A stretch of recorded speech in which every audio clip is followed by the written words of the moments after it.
Welcome back to my channel Anu's cooking and blog. আজ আমি একটি দারুণ রেসিপি আপনাদের সাথে শেয়ার করতে চলেছি। দই কাতলা তো অনেক খেয়েছেন, দই দিয়ে এই রকম দুর্দান্ত মাছের রেসিপি তৈরি করুন, খেতে বেশ লাগে। তো চলুন লাইক কমেন্ট শেয়ার করে পাশে থাকুন। রেসিপিটা আমি শুরু করছি। এখানে আমি 5 থেকে 6 পিস রুই মাছ নিয়ে নিয়েছি। আপনারা যে কোনো মাছ ব্যবহার করতে পারেন। কড়াইয়ে প্রথমে সর্ষের তেল গরম বসিয়ে দেব। তেল ভালোভাবে গরম হয়ে গেলে নুন হলুদ দিয়ে মাখিয়ে রাখা মাছগুলো আস্তে আস্তে ভেজে নিচ্ছি।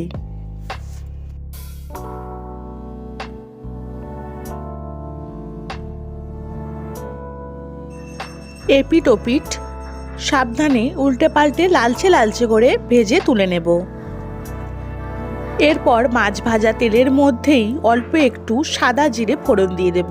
ফোড়নটা হালকা লালচে হয়ে এলেই দিয়ে দেব 2 বড় সাইজের পেঁয়াজ কুচি।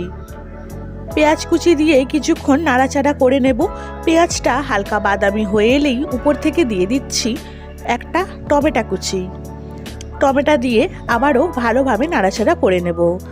লো ফ্লেমে কিছুক্ষণ নাড়াচাড়া করবেন। টমেটোটা হালকা নরম হয়ে এলেই উপর থেকে দিয়ে দেব 1 চামচ আদা রসুন বাটা। আমি এখানে 2 কাঁচা লঙ্কাও বেটে নিয়েছি একসাথে। ভালোভাবে মশলাটা কষিয়ে নেব পেঁয়াজ টমেটোর সাথে। উপর থেকে দিয়ে দিচ্ছি স্বাদ মতো লবণ।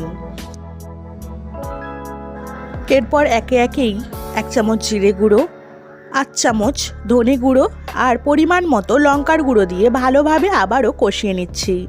মশলা থেকে যখন একটু তেল ছেড়ে দেবে তখন উপর থেকে 3 থেকে 4 চামচের মতো টক দই ফেটিয়ে দিয়ে দেব।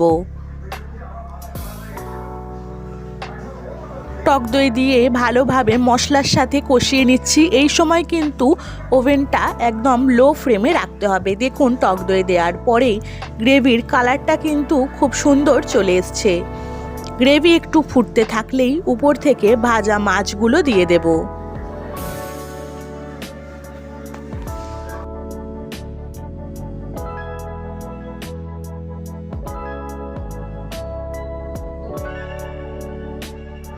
হালকা হাতে নাড়াচাড়া করে গ্রেভির মধ্যে মাছগুলো ভালোভাবে ডুবিয়ে দিচ্ছি।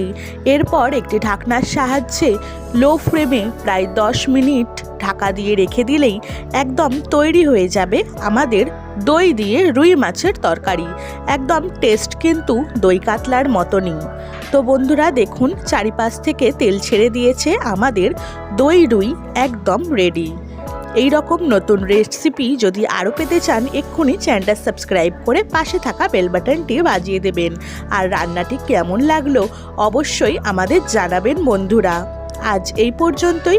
পরবর্তী ভিডিওতে আরও নতুন নতুন রেসিপি আপনাদের জন্য অপেক্ষায় থাকবে। ধন্যবাদ সবাইকে।